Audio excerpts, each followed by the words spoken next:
The Week in Review with David Davis.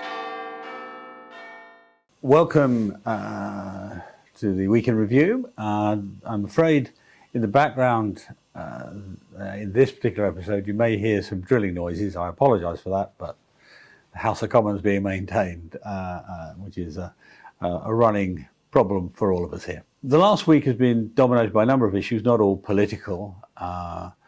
There's been the Hugh Edwards issue, which frankly I don't want to go into at all. And the beginning of the week was what I hope is the final round of the Boris Johnson saga with the last round of the Privileges Committee.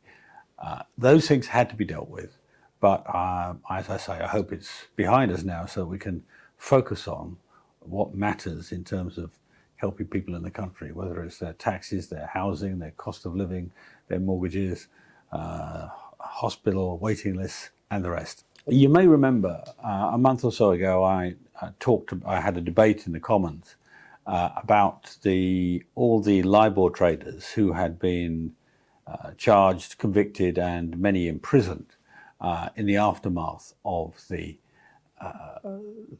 financial crash of 2008. The trials happened in about 2012, and the fact that I thought they'd suffered a miscarriage of justice. Well, the campaign is making some progress. Indeed, I might say we have a success last week because the Criminal Cases Review Commission, the CCRC, was looking at the case of Tom Hayes, the first trader who had been convicted for this, and he had been initially sent to prison for 14 years, frankly a ridiculous time.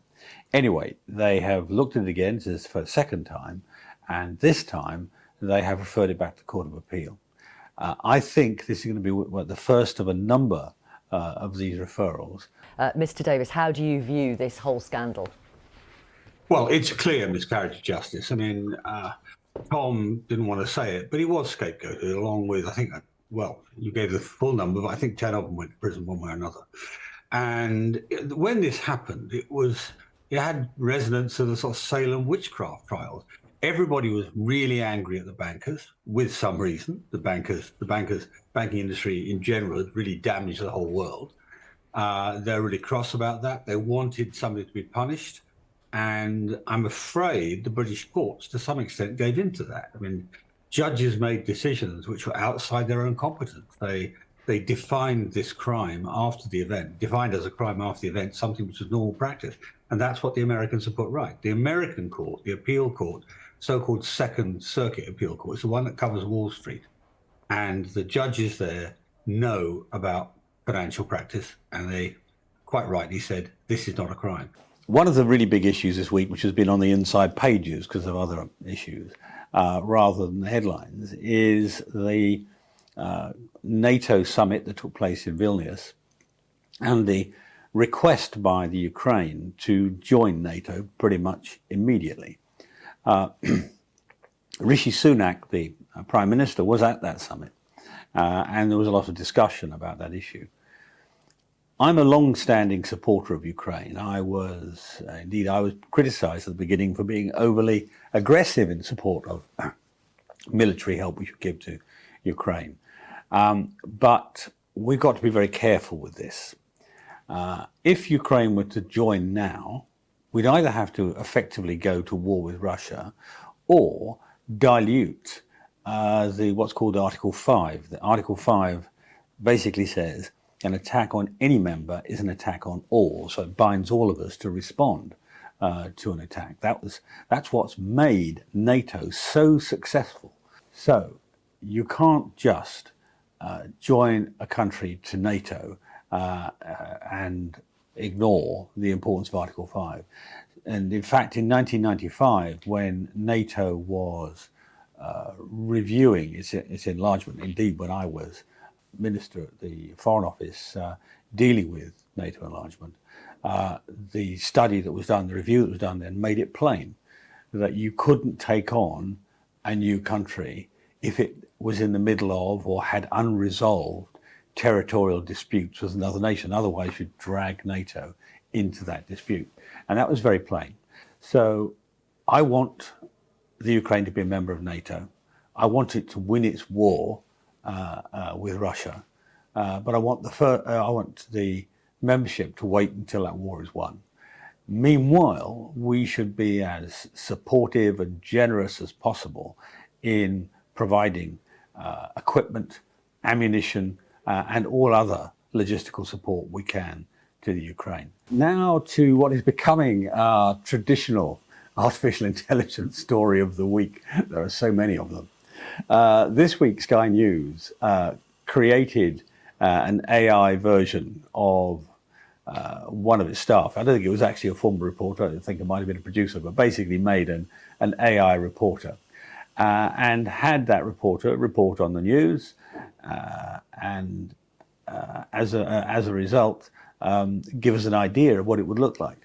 Along the way, of course, they also showed this reporter saying things that weren't true, or that the reporter had never said, which of course highlights the problem of a deep fake. Not just as reporters, but any of us. Imagine a politician, a member of parliament, being faked by an AI saying all sorts of difficult or problematic things. The AI also came up with some rather strange ideas. It seemed to think that you could stop climate change by spilling milk. Well, you know, maybe that's a pretty daft idea. But then, of course, sometimes journalists do come up with daft ideas. So whether that's realistic or not, I don't know. But it is it's a mind-focusing experiment, because on the one hand, it shows how you could do an awful lot with AI.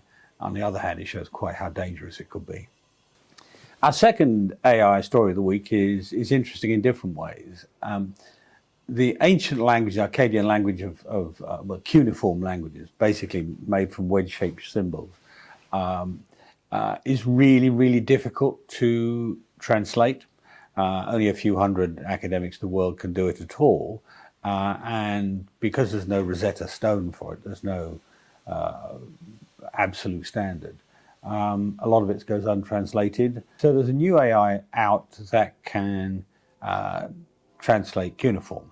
It's early stages. It's about half as successful as Google Translate, for example.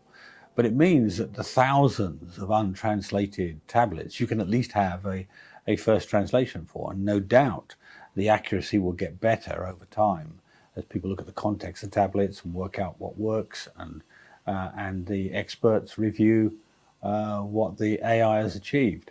So it's a very good indicator of how AI would be not just, as it were, part of practical life, but also a massive accelerator for research in all sorts of unexpected areas.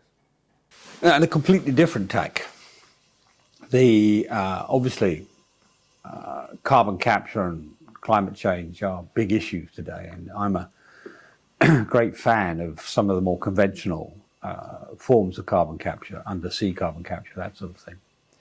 But some new science has come out which shows that about a third of fossil fuel emissions, carbon dioxide, that goes into the atmosphere is reabsorbed and put into the soil by fungus working in conjunction with plants, as it turns out. This is an astonishing quantity, a third of carbon dioxide. That's 13 gigatons. It's basically as much carbon dioxide as China creates, for example, probably the biggest emitter in the world. So it's very important to develop the science on that. It has some immediate practical implications. It puts this carbon dioxide into the soil, and so we have to be careful how much we disrupt soil in our normal daily lives, because it may prevent this happening. I'm tempted at the end, forgive me for a joke, but I'm tempted at the end of this to think if I wove together the last three stories we've had, the AI and the fungus together, you end up with something like the video game or the TV series The Last of Us, where the fungus takes over the world. Fortunately, that's not going to happen. But thank you for listening. I hope you've enjoyed our mix of politics and technology. It's been another interesting week. Indeed, there seem to be no uninteresting weeks in either subject at the moment. So if you enjoyed it, please tick the box. And if you enjoyed it enough, subscribe. Thank you very much.